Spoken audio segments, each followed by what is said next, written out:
Sinusubaybayan natin yung nangyayari dyan sa Insa Shrine na sinasabi ng mga Duterte supporters. Ito raw yung Itza 3. Okay. Mayroon dyan sa Insa Shrine. Pagkatapos mayroon din doon sa Veterans Memorial Hospital kung saan ayon sa ulat nandoon ang Vice President. Okay. Sa totoo lang, talagang natatawa kayo doon sa nangyayari. Ano? Ang masasabi ko, hindi magtatagumpay yan. So, actually, hindi naman tayo talaga anti Duterte. Hindi rin tayo talaga pro Marcos. Ngunit, siyempre, yung mga hindi magandang nangyari sa panahon ni former President Duterte at yung sinasabi, yung mga ginagawa ng ating Vice President na para sa atin hindi professional. So parang hindi akma sa civilized world, modern civilized world. Kaya kinukontra natin, ano? Okay. Ito pala yung words, gamitin natin na yung words ni former President Duterte. Yung words na ayuta. Ang ibig sabihin yung napakaliit, minute, very small, speak. Okay. Ngayon, ang sinasabi natin yan, ano, yung percentage of success ng activity na yan is your napakaliit. Okay? Parang million ang possibility, ano? 1:2 million yung possibility. Hindi mag-prosper yan to go straight. Okay. Ngayon, ina-analyze natin yung People Power 1 para ma-compare natin sa People Power na nangyayari ngayon, ano? People Power daw. Okay, ito. Ang People Power sa noong 1986 o tinatawag din natin ito na EDSA Revolution ay naging bunga ng maraming mga pangyayari o maraming situation. Maraming taon ang lumipas bago nagkaroon ng people power bilang bunga ng mga pangyayaring ito. Okay, ito ano, una, noong malapit nang matapos yung yung presidential term ni former President Marcos, yung tatay ni BBM, idiniklara niya yung martial law. Ang kanyang reason sa kanyang declaration ay dahil lumalakas ang mga NPAs o mga lefties, lumalakas ang mga criminals, etc. So dapat i-declare yung martial law para malabanan ito. Okay, so yan kasi pag pag may martial law, hindi na kailangan yung halimbawa yung court order na ganito ganon para madakip ang isang tao. Hindi na kailangan yon. So automatic na pag ikaw ay may kasalanan, even without arrest warrant, so ikaw ikaw ay dadakpin. Ngunit maraming nagsasabi noon na hindi ganon ang rason. Ang pinaka-reason ayon sa mga taong ito, o ayon sa mga Filipino intellectual, ay parang ipiniperpetuate ni former President Marcos yung kanyang sarili sa office. Ayaw niyang bumitaw bilang pinuno sa republika natin. Kaya diniklara niya yung ano, kung isipin mo, tama lang naman yan. Pagkatapos, siyempre, may mga bumabatikos, ito yung mga tinatawag na opposition. But in fairness, nakita natin, nagkaroon din ng kaayusan for the past 4 or 5 years after the declaration of martial law. Parang nagkaroon ng discipline. Ayan, ano. Kasi, bali elementary at saka high school kami na at that time, ano. May bagong lipunan, etc., etc. Okay? Ganon. Ngunit, yun na nga, maraming mga kumukontra kasi as if ang talagang reason ay to perpetuate himself. So, yan ang isang issue. So, another issue, yung acronyism. Acronym means friend o subordinate o etc., no? Ngayon, maraming nagsasabi na maraming mga malalaking companies at corporation ang pag-aari ng mga kaibigan at saka relatives at saka mga tao ni President Marcos. So, parang totoo, napakalaki ng possibility na totoo nga yun, ano? In fact, ayon sa ulat, marami din ang mga companies na pag-aari ng mga Marcos.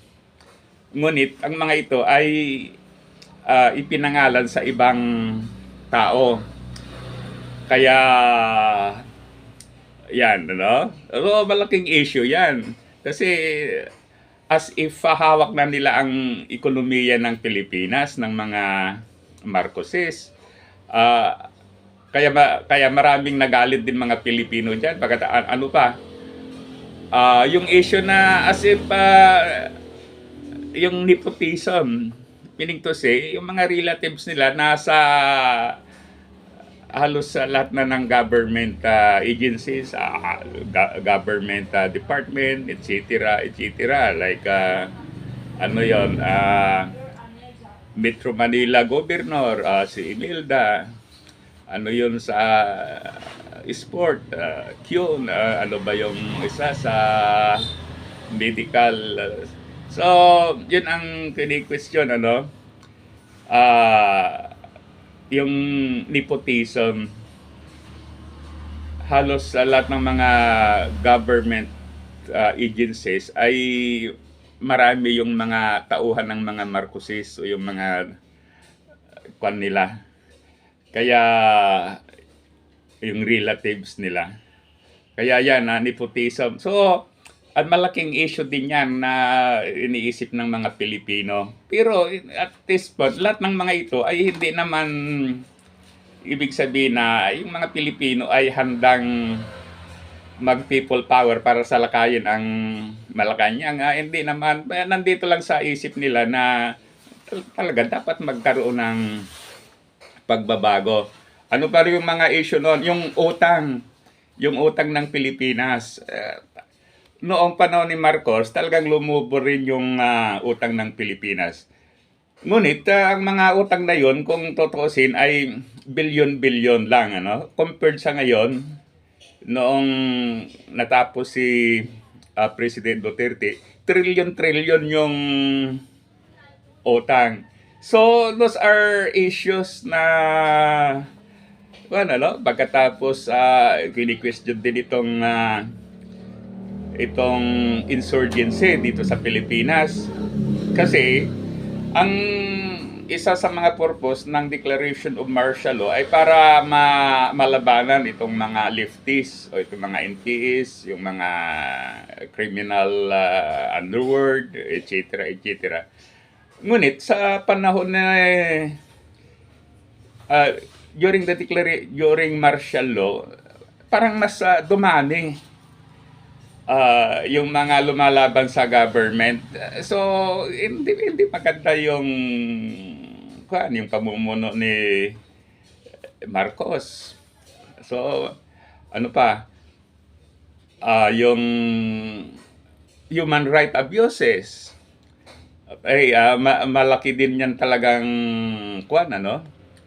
talagang naniniwala ko diyan kasi there was that time na habang naglalakad ako, mayroong mga sundalo. So, ikaw ay sisitahin na gano'n, and so on na sisitahin ka. Halimbawa, walang tao pwede naman na may possibility na ikaw ay papatayin kung sa akala nila ikaw ay banta sa government. So, ganon. Kaya human right abuses, pagkatapos ang pinaka-kwan dyan, yung pagpatay kay o pag-assassinate kay Benigno Aquino Jr. Sa totoo lang, ako'y naniniwala na talagang hindi talaga pinpointed ang mga Marcos dyan. Tulad ng sinasabi ni Vice President. Hindi talaga na-prove, So, hindi natin alam what really happens. Yan ang yung pananaw ko. Okay. Kaya, yun. So, many years pass, many issues. Yan, maraming mga nagalit na Pilipino. Pagkatapos, ang mitya niyan, ang pinaka-immediate cause, ay yung nangyari dyan sa itong actually nagkudita itong si Enrile at saka si Ramos ngayon kasi actually talaga mayroon silang plano na i-depose itong si former President Marcos. Alisin sa pwesto pagkatapos sila yung mag-grab ng power. Ngunit sila ay nabisto. Kaya yon ang ginawa nila. Saan ba yon? Camp Crame. Hindi ako sure kung Camp Crame, Camp Aguinaldo. So, nandoon sila. Then, during those time, maraming mga tao dahil nga dito sa mga rally-rally. So, ang nangyari, sabi ni itong si Cardinal Sin, dapat silang suportahan. Kasi siguro, iniisip niya na pag maraming tao, baka hindi matutuloy yung pagsalakay ng mga government forces sa ilalim ni General Fabian Ver against kina Ramos at saka si Enrile. Kaya yon. Ngayon napanood ko rin yung meeting diyan sa Malacanang sa TV, nakatutok tayo noon, In fact, during those time, mayroon tayong klase pero hindi na tayo umaten kasi tinututukan natin yung sa TV. Pagkatapos sa klase naman, hindi na seryoso dahil parang magulo yung yung situation.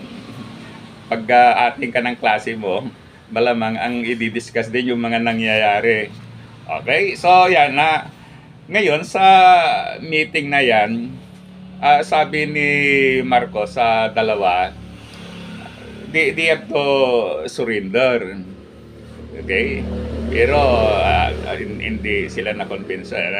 Ngayon, ang sabi ni Fabian Ver, so gagamitin na yung mga big guns para mapulbos yung kampo. Pero sabi ni Kwan naman, sabi ni Marcos, hindi muna yung mga small arms lang naman yung hindi masyadong destructive kasi maraming mga tao. Dahil pag gagamitin yung mga big guns, so yung mga high caliber na armas, sigurado maraming mga mamamatay na Pilipino.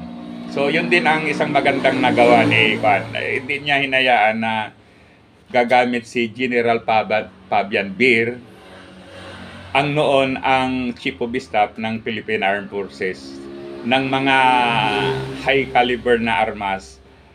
Okay?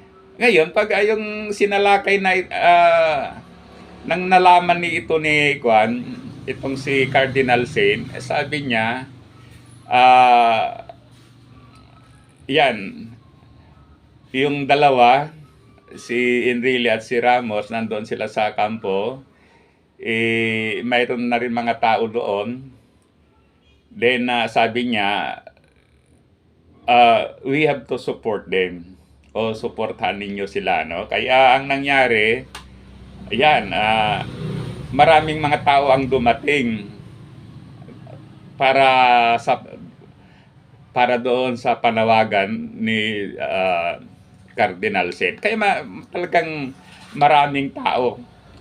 Then it takes millions.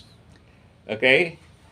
Kaya noong sumalakay na mga pwersa ng ng mga government forces under General Fabian Beer, so nakita ng mga talagang ang daming tao. Kaya yung mga sundalo parang hindi ayaw na rin nilang babaril kasi hindi nila bagay yung matamaan nila yung kanilang mga relatives diyan, So yun ang nangyari, na na-stop yung counter attack ng government forces. Pagkatapos nakitang situation na talagang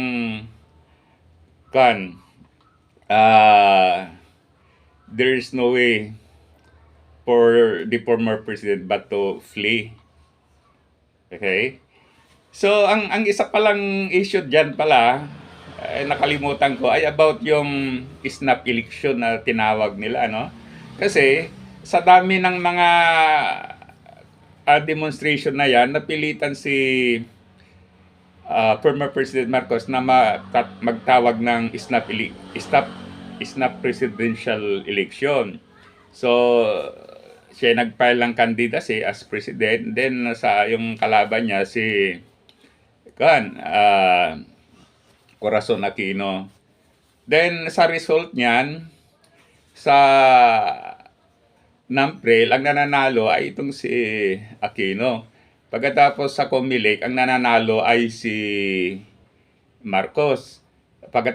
However, mayroon yung, I remember, mayroon yung question na may nag-walk out na mga people, mga technical people dyan sa COMELEC. Kasi ayon sa ulat, parang minamagic yung resulta kaya sila ay nag-walk out, Okay, so yun ang mga balita na naririnig natin. Kaya yun, yung para mag-succeed ang people power revolution, hindi lang ganyan na dapat maraming issue na ma-involve. Hindi lang yung tumawag si ganito pagkatapos in the first place, that is unconstitutional. Hindi pwedeng ang Vice President ay magiging President without winning in the presidential election. Dapat i-uphold natin yung constitution natin. Kung sino ang nakaupo, then siya yung presidente. Ngayon, kung si Vice President gusto maging president, antay siya sa 2028. Mag-file siya ng candidacy niya as president. Kung nanalo siya, he will be president. Okay? But sa nangyayari talaga sa visa analysis natin, ang mga ganitong ginagawa, people power, yung whatever na yan, ginagawa lang yan para mailihis yung question about yung nangyayari dyan sa Quadcom hearings. Kaya as simple as that. Kung ako ang mga Duterte, stop na yung people power diyan, ano? It's a waste of time, waste of energy. Nakakahiya. Harapin na lang ninyo whatever yung mga result ng mga inquiry na yan, ano? At sabihin niyo, wala kayong kasalanan, so you have to defend yourself. You have to speak up. Ganun lang yung nakikita natin, ano? Kaya yung mga nandyan sa IDSA Shrine, dyan sa Philippine Veteran Memorial Hospital, mag-isip-isip na kayo. Baka uulan din, mabasa kayo, magkasakit ka. Okay, pagkatapos yung mga bayaran naman, hindi man ninyo yung sinabi na 500, hindi 200 lang ang dapat ibigay sa inyo. Tapos uwi na rin kayo. Okay, so yun ang natin, ang sinasabi natin bilang Pilipino. Isipin natin kung ano ang magdudulot ng magandang mangyayari sa Pilipinas. People power trick. Walang maidudulot na magandang epekto yan. So muli, thank you, sana i-like at saka subscribe sa ating YouTube channel.